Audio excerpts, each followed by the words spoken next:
தற்போதைய அண்மைச் செய்தி. நெல்லையில் ஜாகிர் ஹுசேன் கொலை செய்யப்பட்ட வழக்கில் குற்றம் சாட்டப்பட்ட காவல்துறையினர் மீது நடவடிக்கை எடுக்கப்படும் என காவல் ஆணையர் உத்தரவாதம் வழங்கியிருக்கிறார். அது தொடர்பான அண்மை தகவலை பார்த்து வருகிறோம். காவல் ஆணையர் அளித்த வாக்குறுதியின் பேரில் ஜாகிர் ஹுசேனின் உடலை வாங்க உறவினர்கள் தற்போது சம்மதம் தெரிவித்திருக்கின்றனர். அண்மை தகவலாக பார்த்து வருகிறோம். நெல்லை மாவட்டத்தில் ஜாகிர் ஹுசேன் என்ற ஓய்வு பெற்ற காவல் அதிகாரி படுகொலை செய்யப்பட்ட நிலையில் தற்போது அவருடைய உடலை வாங்க மறுத்து உறவினர்கள் போராட்டத்தில் ஈடுபட்டு வந்த நிலையில் தற்போது காவல் ஆணையர் உறவினர்களிடம் பேச்சுவார்த்தை நடத்தி அந்த குற்றம் சாட்டப்பட்ட காவல் அதிகாரிகள் மீது உரிய நடவடிக்கை எடுக்கப்படும் என்று உத்தரவாதம் வழங்கியதை அடுத்து தற்போது உடலை வாங்க உறவினர்கள் சம்மதம் தெரிவித்திருக்கின்றனர். அண்மை தகவலாக அதனை நாம் பார்த்து வருகிறோம். ஜாகிர் ஹுசேன் மகனிடம் காவல் ஆணையர் வாக்குறுதி அளித்ததை அடுத்து உடலை வாங்க அவர்கள் சம்மதம் தெரிவித்திருக்கின்றனர். அண்மை தகவலாக பார்த்து வருகிறோம்.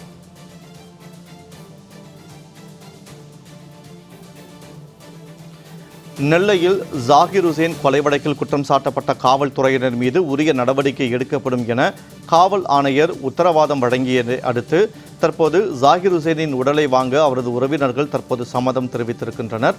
அது தொடர்பான அண்மை தகவலை தற்போது நாம் பார்த்து வருகிறோம். ஜாகிர் ஹுசேனிடம் காவல் ஆணையர் பேச்சுவார்த்தை நடத்துவது தொடர்பான அந்த காட்சிகளையும் நாம் தற்போது பார்த்து வருகிறோம். காவல் ஆணையர் அளித்த வாக்குறுதியின் பேரில் ஜாகிர் ஹுசேனின் உடலை வாங்க உறவினர்கள் சம்மதம் தெரிவித்திருக்கின்றனர்.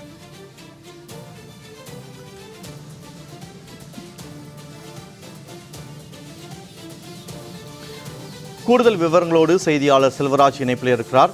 வணக்கம் செல்வராஜ். தற்போது காவல் ஆணையர் ஜாகிர் ஹுசேனின் உறவினர்களிடம் பேச்சுவார்த்தை நடத்தியதை அடுத்து தற்போது உடலை வாங்க உறவினர்கள் சம்மதம் தெரிவித்திருப்பதாக தகவல் வெளியாகி இருக்கிறது. என்ன நடந்தது? முழு விவரங்களை பதிவு செய்யுங்கள். வினோத், நெல்லை டவுன் பகுதியைச் சேர்ந்த முன்னாள் காவல்துறை உதவி ஆய்வாளர் ஜாகிர் ஹுசேன் பிஜிலி இவர் நேற்று காலையில் நேரடியாக தொழுகை முடித்துக் கொண்டு தனது வீட்டிற்கு வந்து கொண்டிருந்த போது அவரை 3 பேர் கொண்ட கும்பல் என்பது வழிமறித்து அவரை சரமாரியாக வெட்டியதில் அவர் சம்பவ இடத்திலேயே உயிரிழந்தார். இந்த வழக்கு தொடர்பாக நெல்லை டவுன் காவல் நிலையத்தில் கார்த்திக் உள்ளிட்ட 4 பேர் மீது வழக்கு பதிவு செய்யப்பட்டுள்ளது. முக்கிய குற்றவாளியாக இருக்கக்கூடிய நபர்கள் மற்றும் அவரது மனைவி ஆகிய 2 பேரும் தப்பி சென்றதன் காரணமாக அவர்களை பிடிப்பதற்கு 3 தனிப்படை என்பது அமைக்கப்பட்டுள்ளது. என கிருஷ்ணமூர்த்தி தான் இதில் முக்கிய குற்றவாளியாக இருப்பதாக அவரது குடும்பத்தினர் தங்கள் குற்றம் சாட்டி வருகிறார்கள். இந்த நிலையில் அவர் ஏற்கனவே ஜாகிர் ஹுசேன் பிசிலி தமிழக முதலமைச்சருக்கு இணையதளம் மூலமாக தன்னுடைய புகாரை தெரிவித்திருந்தார். தனக்கு 30 இடங்களில் இருந்து 30 பேர் தன்னை கொலை மிரட்டல் விடுத்து வருவதாகவும் தனது உயிருக்கு பாதுகாப்பு வழங்குமாறும் தெரிவித்திருந்தார். ஆனால் இருந்த போதிலும் தமிழக அரசும் காவல்துறையும் அதை கண்டுகொள்ளாமல் இருந்ததன் காரணமாக தான் தற்போது ஜாகிர் ஹுசேன் பிஜிலி படுகொலை செய்யப்பட்டுள்ளார் என அவரது குடும்பத்தினர் தொடர்ந்து தங்கள் குற்றம் சாட்டி கொண்டு வருகிறார்கள். இந்த நிலையில் நாம் நேரடியாகவே ஜெயா பிளஸ் செய்தியில் இன்று காலையில் ஒளிபரப்பு செய்தோம். அப்போது அவரது மகன் உதிர் ரகுமானிடம் தங்களுடைய காவலர்கள் ஆணையாளர் நேரடியாக அவருடைய அலுவலகத்திற்கு தங்களை அழைத்துள்ளதாகவும் தெரிவித்தார். அப்போது அவர் நமக்கு பேட்டி அளிக்கும் போதே நான் எந்த பகுதி ஆணையாளர் வேண்டுமானால் என்னுடைய நேரில் எங்களிடம் பேசலாம், ஆனால் நாங்கள் இதே பகுதியில் தங்கள் போராட்டத்தில் ஈடுபடுவோம் என தெரிவித்தார். ஜெயா பிளஸ் செய்தியின் எதிரொலியாக சில நிமிடத்திலேயே நேரடியாக நெல்லை மாநகர காவல்துறை ஆணையாளர் சந்தோஷ் மற்றும் நெல்லை மாநகர காவல்துறை துணை ஆணையர் கீதா ஆகியோர் இருவரும் நேரடியாக அவர் குடும்பத்தினர் மற்றும் உறவினரிடம் தங்களுடைய பேச்சுவார்த்தை நடத்தினர். பேச்சுவார்த்தையில் அப்போது அவர்கள் தெரிவித்த கருத்து என்னவென்றால், திருநெல்வேலியில் உள்ள முன்னாள் காவல்துறை உதவி ஆய்வாளருக்கே பாதுகாப்பு இல்லாத சூழ்நிலை இருப்பதாகவும் அதுவும் தமிழக முதலமைச்சராக கருணாநிதி இருந்தபோது அவரை பாதுகாத்த இந்த காவல்துறை அதிகாரிக்கே பாதுகாப்பு இல்லை என்றால் பொதுமக்களுக்கு என்ன மாதிரியான பாதுகாப்பு வழங்குவார்கள் என கேள்விகள் அடுக்கடுக்காக எழுப்பினர். ஆனால் அதற்கு பதில் சொல்ல எதுவும் முடியாமல் சந்தோஷ் மிகவும் அமைதியான முறையில் இருந்தார்.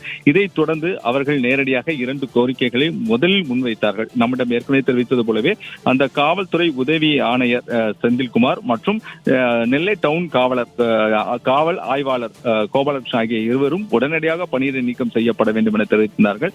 இதைத் தொடர்ந்து நெல்லை மாநகர காவல்துறை ஆணையாளர் சந்தோஷ் உடனடியாக டவுன் காவல் நிலைய ஆய்வாளர் கோபாலகிருஷ்ணன் உடனடியாக பணியிட நீக்கம் செய்வதற்காக நான் உத்தரவிடுகிறேன் என்ற அவர்களிடம் உறுதிமொழியை அளித்ததை தொடர்ந்து அந்த உடலை பெற்றுக் கொள்வதற்காக அவர் உறவினர்கள் பாளையங்கோட்டை அரசு மருத்துவமனைக்கு விரைந்துள்ளார்கள்.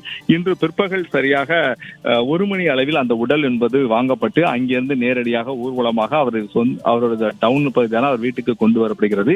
இங்கு வைத்து அவருக்கான பொதுமக்கள் அஞ்சலி மற்றும் அவர்களுக்கான பல்வேறு இறுதி சடங்குகள் செய்யப்பட்டு இன்று இரவு சரியாக 7:30 மணிக்கு அவர் வீட்டிற்கு அருகிலேயே அவர்களோட அடக்கம் செய்வதற்கான ஏற்பாடுகளை செய்து கொண்டு வருகிறார்கள். ஆனால் இருந்த போதிலும் இந்த பகுதி முழுவதுமே பலத்த போலீஸ் பாதுகாப்பு போடப்பட்டுள்ளது. என்னதான் அவர் உறவினர்கள் அனைவருமே மிகப்பெரிய ஒரு போலீஸ் காவல்துறையில் பணியாற்றிய ஒரு உதவி ஆய்வாளருக்கே பாதுகாப்பு இல்லாத சூழ்நிலை இருப்பதாகவும், ஆகவே இது தொடர்பாக நாங்கள் போராட்டம் நடத்துவோம் என தெரிவித்ததன் பேரில் தற்போது அவர்கள் நெல்லை டவுன் பகுதி முழுவதுமே பலத்த போலீஸ் பாதுகாப்பும் போடப்பட்டுள்ளது. வினோத்,